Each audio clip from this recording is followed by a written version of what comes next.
You're listening to Consulting Logistics, presented by Aborn and Company. I'm your host, Tim Dooner. Thank you for joining us. Today, I'm flying solo to talk about a thorn in many a shipper's side. The rate quote busting, transportation manager wrangling, scourge of the accounting department. That's right, accessorial charges, and more specifically, how they work for LTL shipments. After that, we'll run through some news and then call it a day. But first, a little housekeeping. I'm proud to announce that Jill Clifford was just named president of Aborn and Company. Congratulations, Jill. Her hard work and dedication to this company over the past 25 years is being so deservingly rewarded.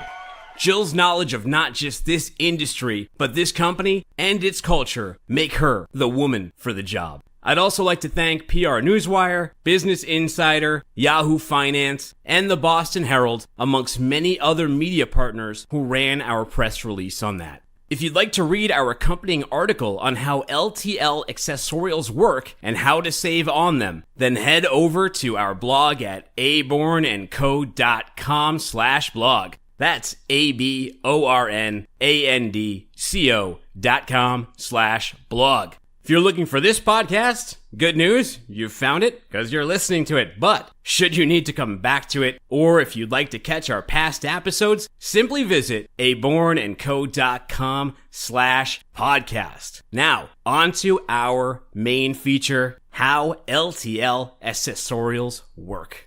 As shippers scramble for bargains in a market with few to find, we're always trying to answer questions about how we can better help our clients lower costs. When it comes to LTL freight, that is easier said than done. And that's because the rules that apply to other forms of transportation don't necessarily apply to LTL freight.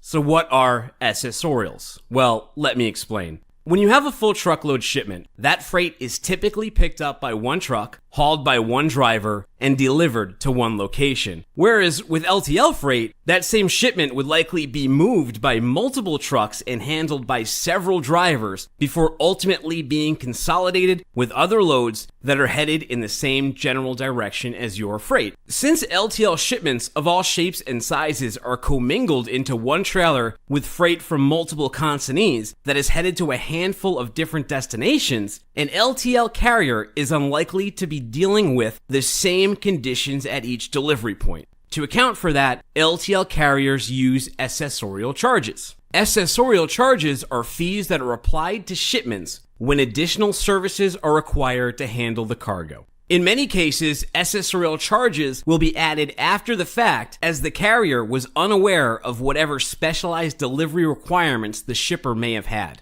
In many cases, accessorial charges will be added after the fact as the carrier was unaware of whatever specialized delivery requirements the shipper may have had.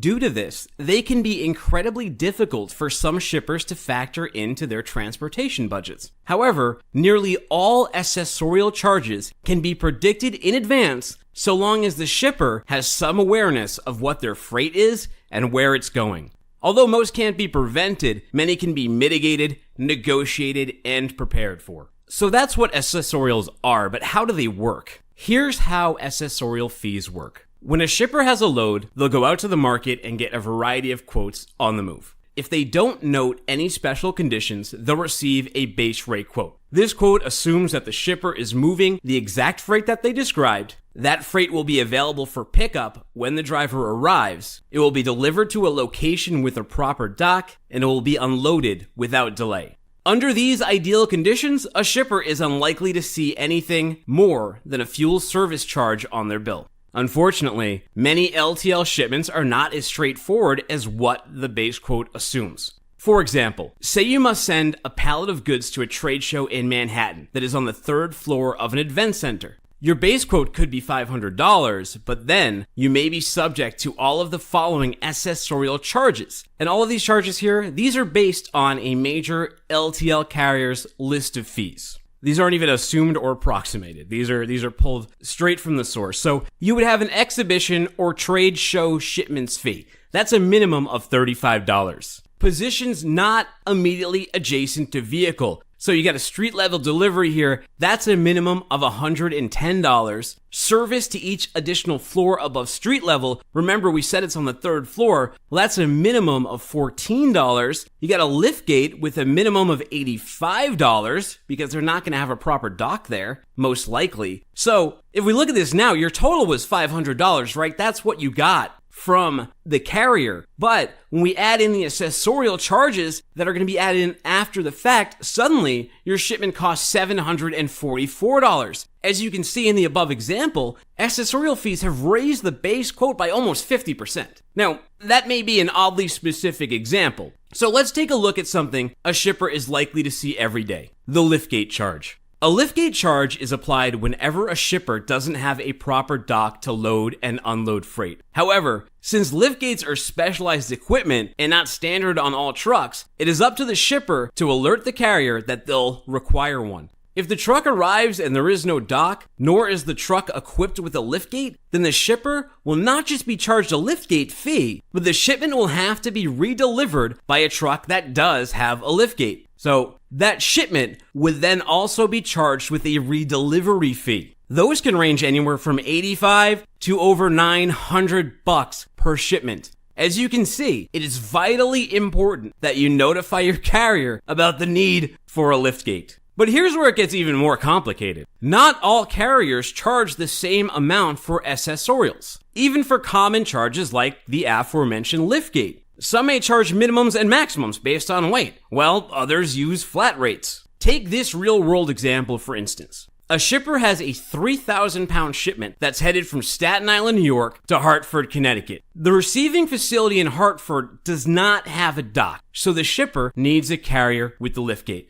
Carrier 1, they've got a base rate of $2,750. For a liftgate, they charge $4.85 per 100 pounds. So we take the 3,000, 485 divided by the 100, we got $145.50. So the total with this carrier is $2,895.50. Carrier 2, this guy charges $2,775 base rate. He's got a liftgate flat rate of $85. So his total is $28.60, coming in lower than the first guy. Carrier 3, this guy looks great at first. He's charging $2,675 at the base rate. However, he's got a liftgate flat fee of $350. So his total is a whopping $3,025. Now, depending on the carrier that this shipper selects, their rate could increase by anywhere from $85 to $350. Therefore, it is of utmost importance to not just review base quotes when booking LTL shipments, but to also consider the bottom line when determining true cost. That $100 in savings that you thought you were getting with Carrier 3 on its base rate is actually a $165 loss compared to other options. Now, a savvy transportation manager working with a freight managed solution provider like, say,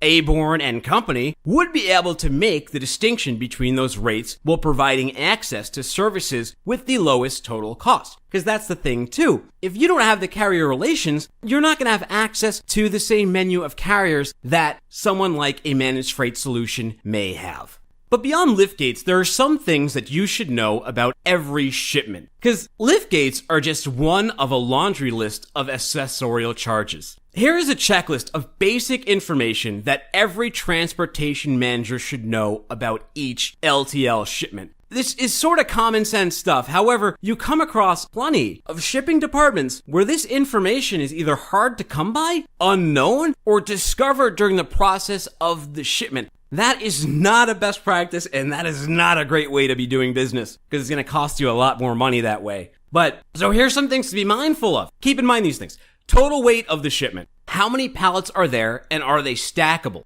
The dimensions of each pallet, that's your length times your width times your height. The origin and delivery addresses, as well as their zip codes. What are you shipping? How is it packaged? And are any of these goods over length, out of gauge, that kind of thing? All of these are going to affect and change your rate. The freight class. Now, you may not know your freight class. However, that's not really an excuse, because you can contact nearly any LTL carrier, tell them what your goods are, and they will give you the freight class.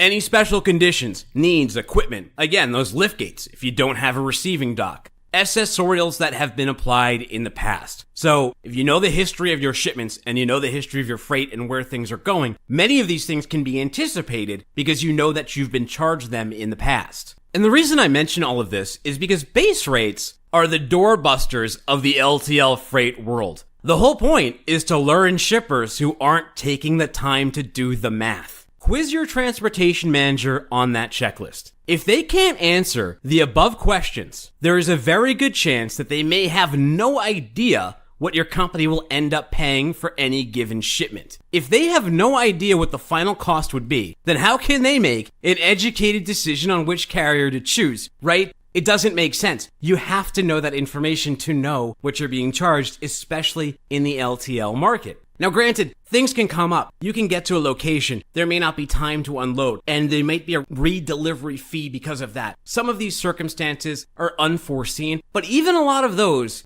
with a little bit of communication and a little bit of planning, can be mitigated. But unlike freight classes, accessorials are not standardized amongst carriers. They all have different accessorials, and they all charge different rates for them. And since each carrier has their own set of accessorials, it behooves the shipper to refer to their tariff with each individual trucking company. That said, accessorials can typically be broken down into one of three basic categories. And the reason why they can is they're all doing the same thing for the carriers. I mean, a lot of people see accessorials as cash grabs, but what they're really there for, at least in concept and with good carriers, is to keep the base rates low for shippers who have easy to do service, while making shippers who have harder to process goods cost more money. So the burden of the cost isn't spread out to just general freight. And typically all of these are applied because they take a shipper one of two things: more time, more space, or more money than was initially considered. So if you're mindful of that, when you're thinking about each shipment that you have, you will know which one of these things will apply to here. And again, three categories. So we got administrative. This can cover anything from errors and omissions on a bill of lading to improper weight of freight. Some common mistakes that shippers make are not letting the carrier know that pickup and delivery appointments need to be made.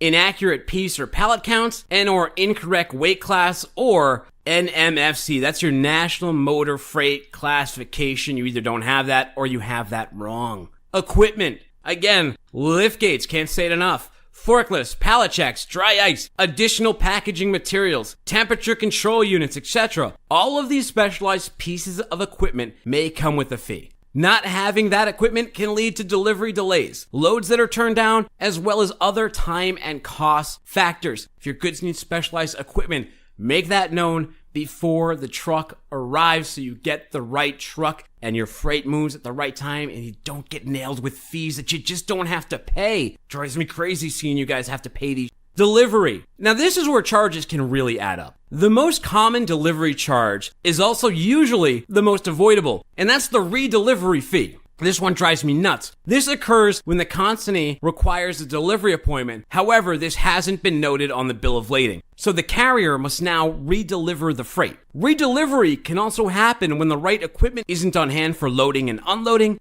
Excessive delays and difficult deliveries also come with their own set of charges and penalties. Time is money for LTL carriers, and when a shipper cuts into it, the shipper is usually the one who ends up paying that bill. So you may be thinking, Tim, whoa, boy, that sure is a lot of accessorial charges. And it is, and it can be, and they can really add up. But here's how to avoid, control, and save on accessorials. The bad news is that some accessorials are just the cost of doing business in the LTL world. The good news is that they shouldn't be too hard to negotiate, mitigate, and budget for, so long as you're aware of what it is that you are shipping.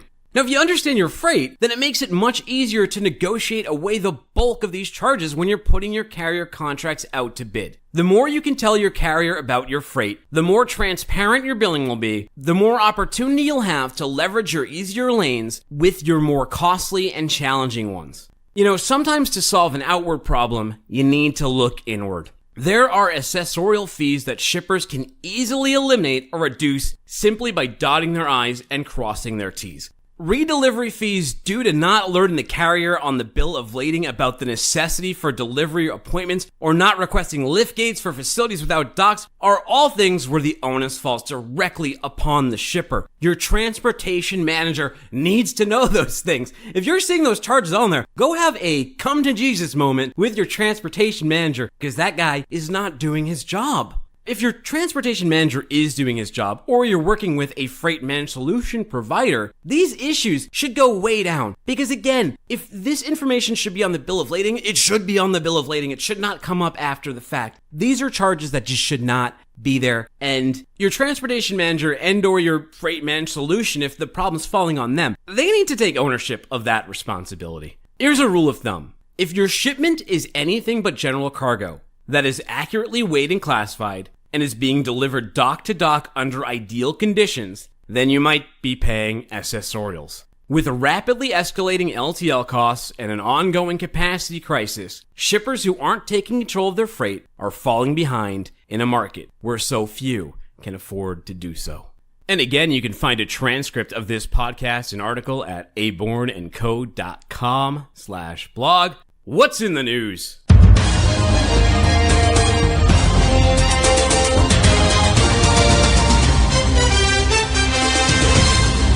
More U.S. states consider removing ban on truck platooning. According to a new study, legislators are making changes to current regulations that ban platooning in 34 states. Platooning technology allows trucks traveling in close formation to digitally communicate with one another. Automated platooning technology allows trucks to reduce aerodynamic drag, fuel consumption, and tailpipe emissions, said Mark Scribner, a CEI senior fellow and author of the study to trucks.com. Peloton Technologies claims that platooning can save carriers upwards of 7% on fuel costs. Competitive Enterprises Institute found that 10 states in the past year have allowed platooning between trucks with as little as 40 feet between them.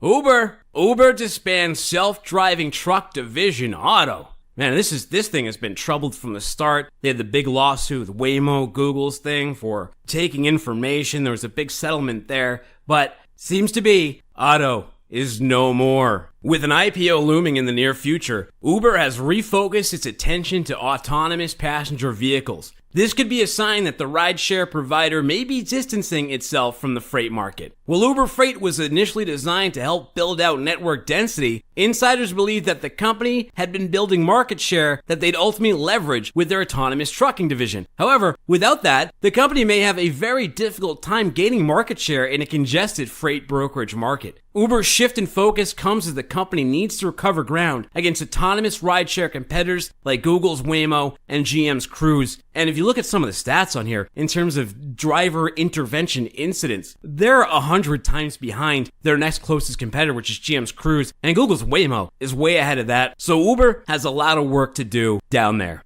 Truckers are mulling a boycott of Truckers mulling a boycott of Port Everglades Terminal. Truckers who handle cargo for carriers like Chiquita, Med Shipping, Maersk Line, and Zim are upset by poor working conditions, slow cargo processing, and excessive wait periods at PET. That's the pet. The trucking community and PET have, as part of their communication commitment, agreed to remain in contact on a regular basis to ensure what was started in good faith on the 11th continues and in fact improves the service provided by everyone to the mutual benefit of all concerned. That was said by Richard Roverosa, president and CEO of PET, the terminal. However, the trucking community on Monday said a boycott is still possible. Attorney Brian Mathis, who represents the truckers, said that they, as of Monday, had not received a signed agreement. They had put together a formal service agreement with requested conditions, but that has gone unanswered, according to a report in the Sun Sentinel. Truckers report wait times in excess of 5 hours at PET terminal. During a phone call on Monday with the Sun Sentinel, Roverosa said he did not know why the truckers were upset.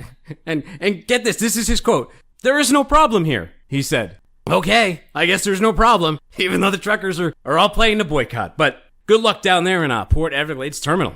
Blockchain pilot program tracks almonds. Blockchain. Hey, we just did an episode on blockchain on our last one. We were talking to the guys from IBM on their blockchain solution and your supply chain. Highly recommended. Great talk. Blockchain pilot program tracks the almonds. As part of a pilot program, Commonwealth Bank partnered with Olam Orchards, Australia Party Ltd, Pacific National, the Port of Melbourne, and OOCL to track shipments via a blockchain system. Australian IoT provider LX Group lent their technology to the firm for the program. The IoT sensors allowed the shippers to monitor conditions such as temperature and humidity inside the container. Alex Toon, CBA Managing Director of Global Commodities and Trade, told Supply Chain Digital, by bringing together partners from across the end-to-end supply chain and developing a new platform underpinned by emerging technologies, blockchain and IoT, we were able to prove a concept to modernize global trade. Costco back online in wake of ransomware attack. In a customer advisory from its Shanghai headquarters, Costco says its network applications in the Americas have been totally recovered. The Chinese shipping monolith had its North American shipping operations shut down by a ransomware attack last week. In a statement published last Thursday, Costco officials said the failures affected networks in US, Canada, Panama, Argentina, Brazil, Peru, Chile, and even Uruguay. The statement said, people who want to reach Costco employees in those countries should use special email addresses, many of which were hosted by Yahoo. Although Costco reports that terminal operations have returned to normal, they are still urging shippers to use their Yahoo email addresses. So, I don't know. I haven't seen one of those. Do they have Costco at yahoo.com, or is it like Costco12387? Like when you try to put your own name in there and someone's already come by and taken it from you. Sure, Costco wasn't the first there. Supply chain cybersecurity, high priority for U.S. government. That's good news considering what just happened to Costco and what happened to Maersk last year. Amid growing concerns over Chinese and Russian state-sponsored spying, the Homeland Security Committee is pushing for new legislation to protect government supply chains. It's not yet clear if that push will focus on the Securing the Homeland Security Supply Chain Act, which the committee passed last week, or a broader Trump administration proposal, which is yet to be introduced as formal legislation, a staffer said to NextGov. Congress has also banned Russian antivirus firm Kaspersky Labs from government networks and is planning on banning Chinese companies ZTE and Huawei. Turns out this capacity crisis has been quite profitable to carriers. Tight capacity and high demand are driving huge profits for truck carriers. Spot rates have risen for 16 consecutive months as supply can't meet demand. Prices have escalated at sustained rates unseen since deregulation occurred in 1980, according to online freight marketplace DAT Solutions LLC. J.B. Hunt has reported a 55% increase in earnings and a 24% increase in revenue compared with a year ago. Old Dominion Freight Line reported a 15.3% increase in daily tonnage in May from the same month a year ago, according to the Wall Street Journal. Other trucking firms are expected to share their results in the coming weeks, but with trucking prices up 9.5% in June, profits should be robust across the board. We've seen an extremely strong freight market thus far in the second quarter, consistently overbooked, said John Steele, Werner's chief financial officer at an investor conference last month in New York City. I would characterize it as the strongest freight and rate market in my career. Well, and that's right in line with this next report. Spending on freight is up 15.9% over June 2017, according to the latest Cass Freight Index report. Shippers are paying a lot more. Don't we know it? Although trucking shipments declined slightly from May to June year over year, growth grew by 7.2%. Spot van rates have seen an overall increase of 29% year over year. Driver shortages and poor infrastructure could further limit growth and capacity. The American Society of Civil Engineers gave infrastructure in the country a grade of a D+. The American Association of Port Authorities, the AAPA, projects the seaport industry needs $66 billion over the next decade to modernize infrastructure, according to Supply Chain Dive. Amazon robots may soon be responsible for throwing your Prime Day purchases around. A 27-page patent, published Tuesday, describes robotic arms or manipulators that can use sensors to identify objects, figure out how to best grab onto them, calculate the required trajectories, and fling the objects into chutes or bins, according to a report in GeekWire. The patent is not without controversy, though, as an example in the application depicts a dwarf figurine being tossed. Anytime that tossing and dwarf, those two words are put together, is a real concern for us, Michael Kraus, advocacy director for the organization, told the Mercury News. It really opens up the possibility of mocking and really dehumanizing little people of short stature. Amazon's robot arms are not currently in use. More blockchain. Support for blockchain adoption expands as Landstar Systems Inc. joins Blockchain and Transportation Alliance. That's the BETA, the BITA. The BETA aims to bring supply chain companies and tech executives together to establish standards and best practices for blockchain applications in the freight industry. As a technology leader in the transportation industry, we believe that blockchain technology has the potential to provide solutions for a number of challenges in our industry, including increased efficiency and trust between all participants, said Rico Coro, VP and CIO for Landstar Systems, Inc. Really is, man. I love these blockchain systems. Again, we did that episode last week. We got another one coming up next week. It's the wave of the future. And it makes so much sense. I mean, just listen to the episode or read the article on our blog in terms of data capture. I think once you read that, you really get what the whole hubbub is about with blockchain and what the actual purpose of it is and its use potential.